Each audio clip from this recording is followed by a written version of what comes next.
અજબ તળાવ તેમજ રાજારાણી તળાવની આસપાસના દબાણો દૂર કરી સુરસાગર તળાવ જેવું તેનું બ્યુટિફિકેશન કરવામાં આવે તેવી પૂર્વ કાઉન્સિલર વિજય પવાર દ્વારા માંગણી કરાઈ હતી।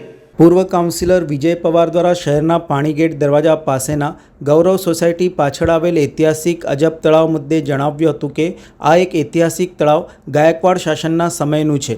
ચાર દરવાજા વિસ્તારમાં વરસાદી પાણી ગ્રેવિટીથી સામેના ઘાટથી તળાવમાં આવે છે, જેનાથી આખું તળાવ ભરાઈ જતું હોય છે। જો કે આ તળાવમાં ગેરકાયદેસર એક બ્રિજ બન્યો છે। ત્યાં અગાઉ એક દિવાલ હતી, ત્યાં આવેલ દરવાજાથી અજબ તળાવ ભરાયા બાદ રાજારાણી તળાવ ભરાતું હતું, જે દિવાલ પર હાલમાં ગેરકાયદેસર બ્રિજ બની ગયો છે। તેઓએ જણાવ્યું હતું કે આ મુદ્દે 2016માં કાઉન્સિલર હતો તે સમયે પણ રજૂઆત કરી હતી અને 2018માં પણ રજૂઆત કરી હતી, જો કે આ અંગે કાર્યવાહી થઈ ન હતી। વધુમાં તેઓએ જણાવ્યું હતું કે રાજારાણી તળાવમાંથી 2 ફીડર લાઇન પ્રસાર થાય છે, જે પાણીગેટ દરવાજાથી નીકળીને લહેરીપુરા દરવાજાથી નીકળી ખારવાવાડ, નવાપુરા અને સેન્ટર જેલ પાણીની ટાંકી સુધી જાય છે। તળાવની આસપાસ દબાણો તેમજ તળાવને ગંદકીને લઈને તંત્ર કાર્યવાહી કરે તેવી પણ તેઓએ માંગણી કરી હતી। તેમણે જણાવ્યું હતું કે આ સ્થળ ઉપર 500થી 600 ગેરકાયદેસર ઝૂંપડા છે। તળાવમાં પાણી ન ભરાય તેવી પણ કાર્યવાહી થતી હોય છે અને પારાવાર ગંદકી ફેલાયેલી છે। અમદાવાદ ચંડોળા તળાવમાં જે પ્રમાણે કાર્યવાહી કરવામાં આવી છે તે જ પ્રમાણે આ જગ્યાએ પણ કાર્યવાહી કરવામાં આવે। જો સ્થાનિકો હોય તો તેમના માટે વૈકલ્પિક વ્યવસ્થા કરાય, તેમને ઘર અપાય અને જો બહારથી કોઈ આવ્યું હોય તો તેની પણ તપાસ થવી જોઈએ તેવી પૂર્વ કાઉન્સિલર વિજય પવાર દ્વારા માંગ કરી છે। સાથે તેઓએ માંગણી કરી હતી કે આ તળાવને પણ સુરસાગર તળાવની જેમ જ બ્યુટિફિકેશન કરવામાં આવે। આ અજબ તળાવ પાણીગેટ દરવાજાની બહારનું તળાવ, આમ સામે તમે જોશો તો ગૌરવ સોસાયટી છે। ગૌરવ સોસાયટી પાછળનું આ અજબ તળાવ છે, ઐતિહાસિક તળાવ છે। સર સયાજી ગાયકવાડ ના સરકારમાં આ બનેલું તળાવ છે।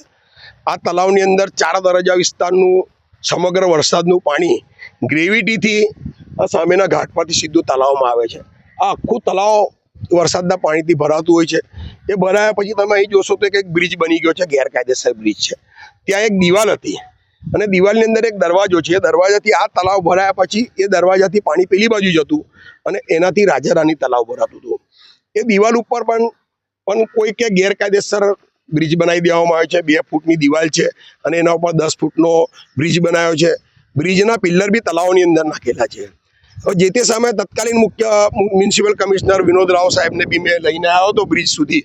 એ સાહેબ પણ નીચે તળાવમાં ઉતરીને જોઈ ગયા હતા કે ના ગેરકાયદેસર છે, ના આનો કોઈ વિકાસ કરવા જેવો છે। તો જે તે સમયે એમને જેસીબી ને બધું મોકલીને બીજે દાડે તોડવાની વ્યવસ્થા બી કરેલી। પરંતુ પૂર્વ ઝોનની અંદર કોઈ નેતા અને કોઈ અધિકારીનો ઝઘડો થવાના લીધે બધો મામલો બગડી ગયો અને પછી જેસીબી જતું રહ્યું અને પછી એ બ્રિજ તોડવાનો રહી ગયો। બ્રિજની પેલી બાજુ રાજારાણી તળાવ છે। એ રાજારાણી તળાવની વચ્ચેથી 2 ફીડર લાઈન જાય છે। એ જે મુખ્ય આજવાથી જે પાણીની લાઈન આવે છે પાણી ટાંકીથી, તે લહેરીપુરા પાણીગેટ દરવાજા એની વચ્ચેથી એ લાઈન નીકળી એ ખારવાવાડ જાય છે, નવાપુરા જાય છે પાણી, અને બીજું એક સેન્ટ્રલ જેની ટાંકી છે પાણી ટાંકી, ત્યાં લગીના પાણી લઈ જાય છે। એ ફીડર લાઇનની ઉપર પણ ગેરકાયદેસર ઝૂંપડા બની ગયા છે। હવે ટોટલ તમે જોશો તો તળાવની અંદર બધા ઝૂંપડા છે, ફીડર લાઇનની ઉપર ટોટલ 500થી 600 ગેરકાયદેસર ઝૂંપડા બનેલા છે। અને આ તળાવની અંદર છેલ્લા જોશો તો 2000ની સાલથી અહીં પાણી ભરવાનું બંધ કરી દીધું છે, કારણ કે જે ઝૂંપડાનું રાજકારણ છે એટલે પાણી ભરાય તો ઝૂંપડા બની ના શકે, એટલે તળાવ ન ભરાય એના માટે પાછળ ખોદી નાખવામાં આવેલું છે અને ત્યાંથી પછી કાંસમાં પાણી સીધું જતું રહેતું હોય છે। એટલે તળાવ છેલ્લા 20 વર્ષથી ભરાતું નથી અને ગંદકી પારાવાર થઈ ગઈ છે। પણ અત્યારે જ્યારે અમદાવાદ શહેરની અંદર જ્યારે ચંડોળા તળાવનું ડિમોલેશન થયું અને જે જગા જે પ્રમાણે ખુલ્લી થઈ, તો આ વિષય તો મેં 2016થી લડતો હતો, હું જ્યારે કાઉન્સિલર હતો, અને 2018માં મેં લેખિતમાં રજૂઆત કરેલી કમિશનર સાહેબને, તો કે આ તળાવ બી તમારે એ પ્રમાણે જેવા ચંડોળા તળાવ લીધો છે તમે આ પ્રમાણે આ ઝૂંપડપટ્ટીથી દૂર કરો। સ્થાનિક ઝૂંપડાવાળા હશે તો એને તમે છેવાડાના માનવી છે એમને ઘર આપો, બીજા એની અંદર કેટલા બહારથી ઝૂંપડા આવે છે તમે તપાસ કરો, અને આ તળાવને બી સુરસાગર જેવું તમે ફર્સ્ટ ક્લાસ બનાવી દો તો વિસ્તારને બી 4 ચાંદ લાગી જાય।